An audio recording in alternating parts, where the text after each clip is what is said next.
ಗುರುಜಿ ಕಡೆಯಿಂದ ಈಗ ಪವಾಡ ನಡೆಯಬೇಕು. ಯಾಕೆಂದ್ರೆ ರಾಮಾಚಾರಿನ ಒಂದು ಕರೆಕ್ಟ್ ಆಗಿರುವಂತ ಜಾಗಕ್ಕೆ ಬಂದು ಚಾರು ಬಂದು ಬಿಟ್ಟಿದ್ದಾಳೆ.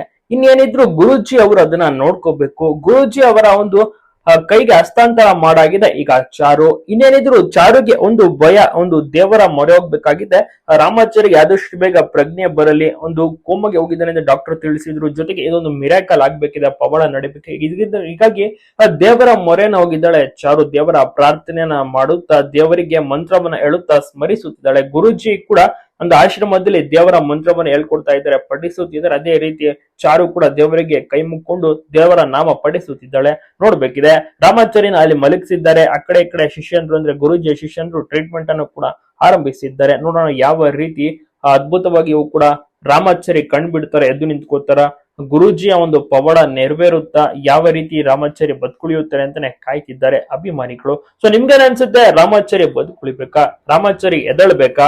ಎದ್ದು ಮೊದಲಿನ ರೀತಿ ಆಗ್ಬೇಕಾ? ಎಲ್ಲ ಸತ್ಯ ಗೊತ್ತಾಗ್ಬೇಕಾ? ಕಮೆಂಟ್ ಮಾಡಿ ತಪ್ಪದೆ ತಿಳಿಸಿ. ಇನ್ನ ಕೆಲವಷ್ಟು ಜನ ಏನ್ ಅನ್ಕೊಂಡ್ಬಿಟ್ಟಿದ್ರು ಅಂದ್ರೆ ರಾಮಾಚಾರಿ ಕತೆ ಮುಗ್ದೋಗ್ಬಿಡುತ್ತೆ, ಇನ್ನ ಕೇಕೆನೆ ಅಲ್ಲಿಂದ ಮುಂದುವರ್ಸ್ಕೊಂಡು ಹೋಗ್ತಾನೆ, ರಾಮಾಚಾರಿ ಬದಲಿಗೆ ಕೇಕೆ ಕೂಡ ಅಲ್ಲಿ ನಿಂತ್ಕೋತಾನೆ, ಹಾಗೆ ಹೀಗೆ ಅಂತ ಅಂದ್ಕೊಂಡಿದ್ರು. ಆದ್ರೆ ರಾಮಾಚಾರಿ ಇಷ್ಟು ಬೇಗ ಅವನ ಒಂದು ಸ್ಟೋರಿ ಮುಗಿಸೋದಿಲ್ಲ. ಈಗ ಬದುಕುಳಿತಾನೆ, ಗುರುಜಿಯಲ್ಲಿ ಪವಾಡ ಮಾಡ್ತಾರೆ.